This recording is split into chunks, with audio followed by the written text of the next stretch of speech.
Welcome back to Peace, Love and Tarot. This reading is for Virgo, Sun, Moon, Rising, and it's the weekly reading for the week of October 28th to November the 3rd.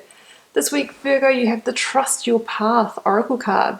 We have the Seven of Pentacles, the Queen of Cups, the Chariot, the Six of Wands, the Two of Swords, and the Four of Swords.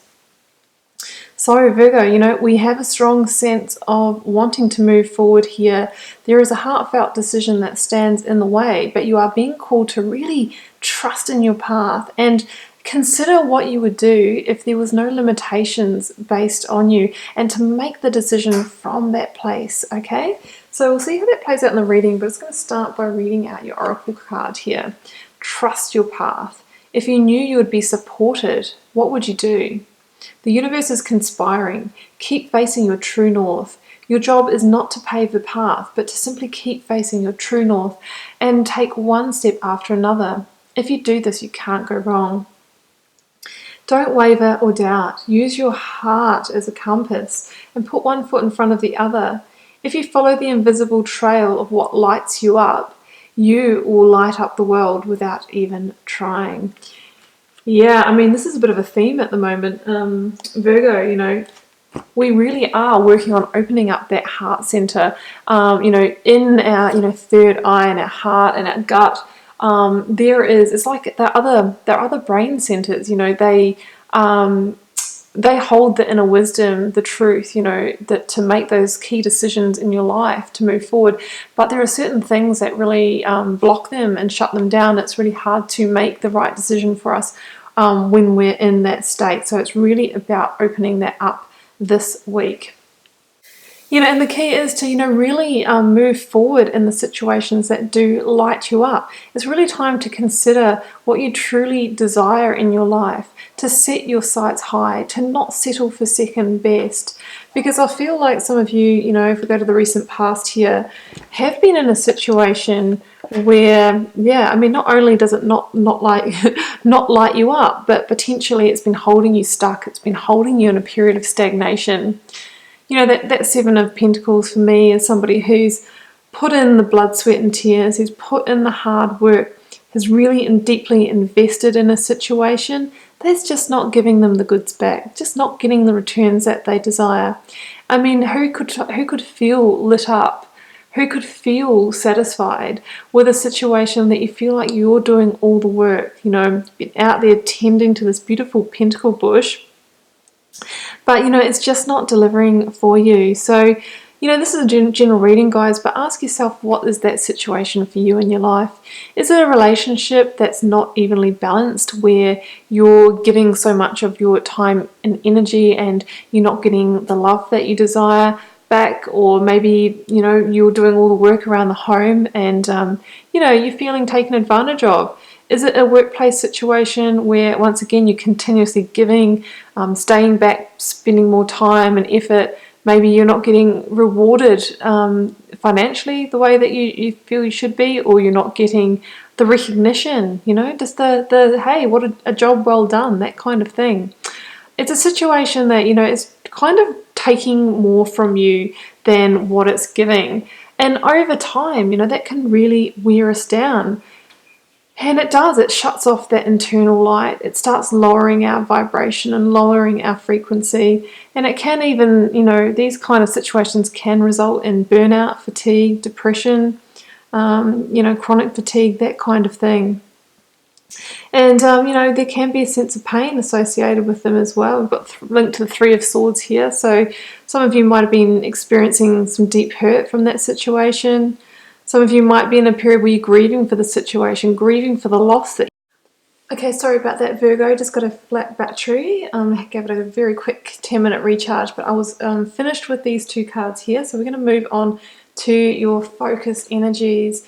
And, as mentioned in your oracle card, the key to, finding out the direction that you want to move forward in, that's going to really, light you up, is really to, use your heart as the compass. Because, science is really proving that, our gut and our heart are both brain centers as well. And, there's so much inner wisdom that is stored there between, I truly believe, third eye, heart, and gut. They are our intuition centers. And in there, you can access the knowledge of your higher self to really make the right decision for you.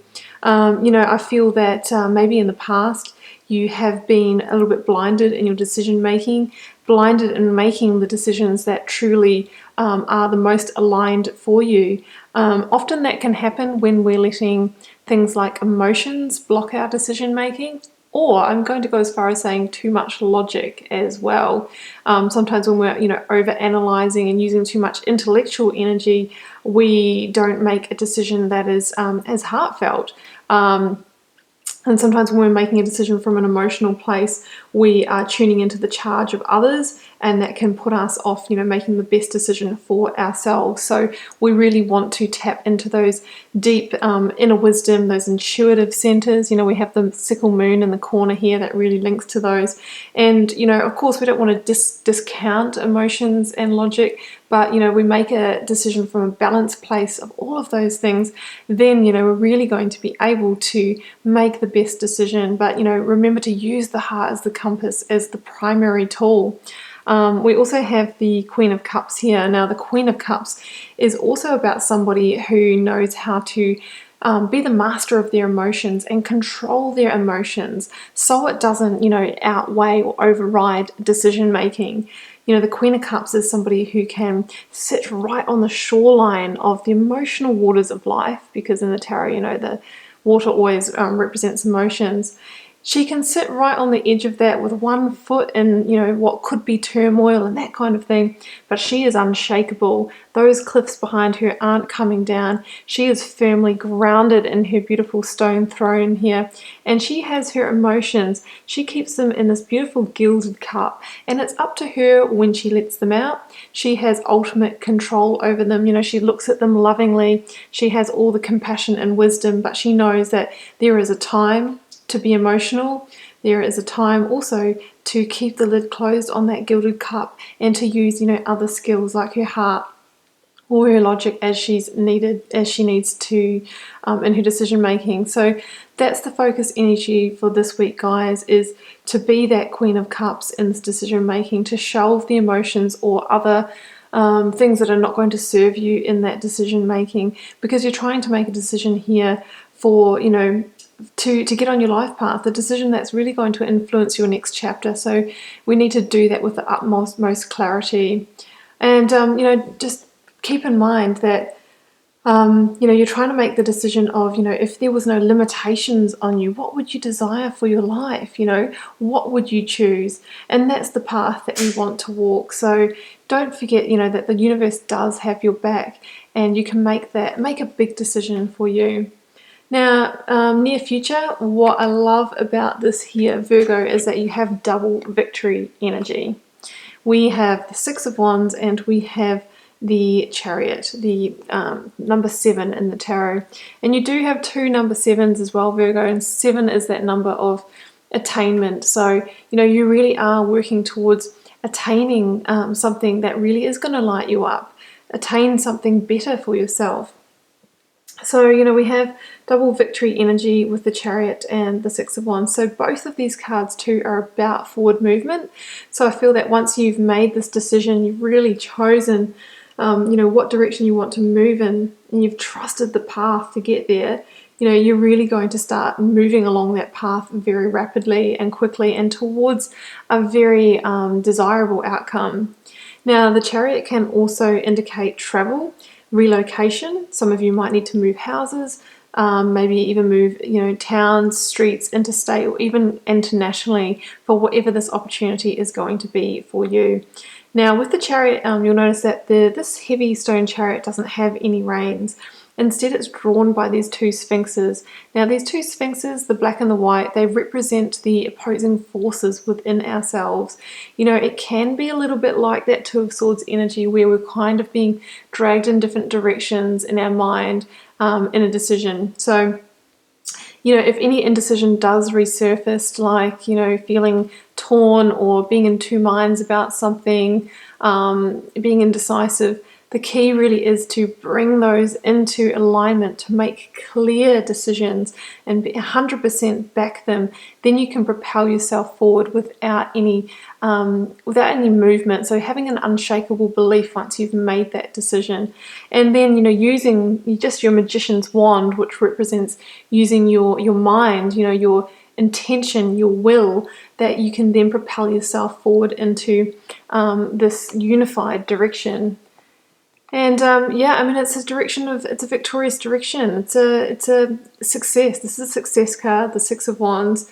It's also a card of people actually publicly recognizing you. People could say, wow, you're going for it. You can really see that you've had a shift. You're moving forward you into a direction that we can all see is working for you. So I think people around you may see this change in you. But either way, I think you're going to be have your head held high. This is also a card of self-confidence, about backing yourself. I think you're going to have a sense of being really sure in your path and, really feeling like you've made the right decision for you. If there is a slight sense of apathy or feeling a bit defeated or indecisive in that Seven of Pentacles, this is the opposite. This is like, right, I've made the right decision for me. I feel so confident and sure of myself. I'm head held high. I'm on my horse. And I'm charging into victory here. That Six of Wands can also talk about being attractive, and not necessarily just on a physical level, but energetically. When we line things up, we come into alignment, we get in control of our emotions, we make clear, aligned decisions for ourselves. Our energy becomes stronger, our energy field. We start to ascend.